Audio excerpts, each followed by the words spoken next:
As you may have experienced, there are few things as enjoyable as a good knight move. Let's look at a rare but important example of the power of the knight. In this position, Black's king looks to be well defended. There are 2 pawns in front to shield the king. There is a rook on b8 guarding the back rank, and Black's king is in the corner away from the attacking queen. However, White does have a knight that can check the king, like this. After knight f7, the king is forced to g8. Notice the king is lined up with White's queen on the a2 to g8 diagonal. That means once the knight moves, there's a discovered check. But where should the knight move? If the knight moves back to g5, then the king will simply move back to h8, and we're in the same position. Do you see a double check in this position? That's right, White can play knight to h6. Both the knight and the queen check the king. The king is forced to h8. What happens if the king moves to f8? After king to f8, it's mate in 1, queen f7. This is why it's important for the king to move to h8. After the king moves back into the corner, it doesn't look like White can make any progress. If only White could play knight f7 check without the king being able to move to g8. What if White could attract the rook to g8 and then play knight f7 check? It would actually be checkmate. Study the position carefully. Pause the video if you need. Can you find a way to force Black's rook to g8 so the White knight can deliver a checkmate on f7? After taking a moment to think, if you found the queen sacrifice queen g8 check, fantastic job. This forces the rook to capture the queen, and now the king is smothered by its own pieces. It has nowhere to move. Knight f7, the knight jumps over Black's defenders and delivers checkmate. This is known as the smothered checkmate. Let's review that one more time.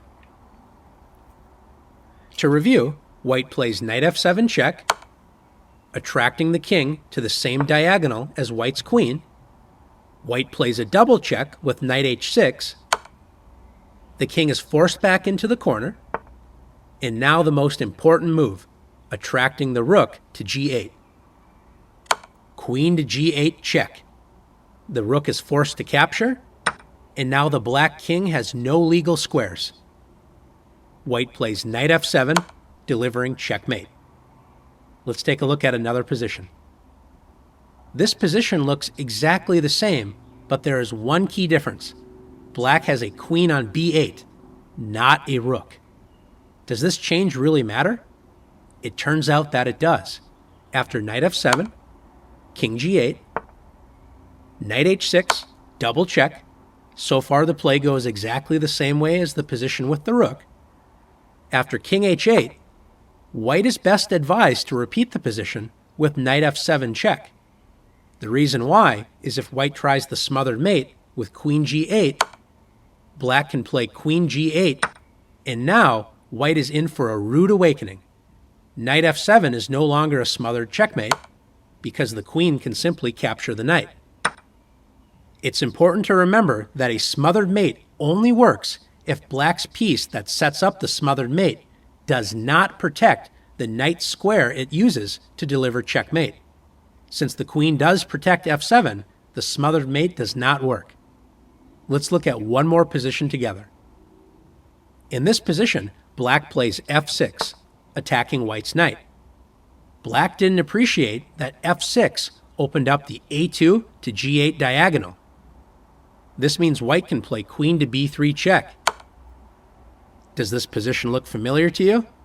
We're going to have another smothered mate. If the king moves to f8, we already know it's going to be checkmate, so king h8 is the only move. And now, after knight f7, the knight attracts the king back to the same diagonal as White's queen. We deliver a double check. The king is forced to h8. And now our favorite queen sacrifice, queen to g8, forcing the rook to capture the queen. And now the Black king is out of squares. White finishes the game with knight f7. Checkmate. Now that you've learned one of the favorite checkmates in chess, it's your turn to practice delivering the smothered mate.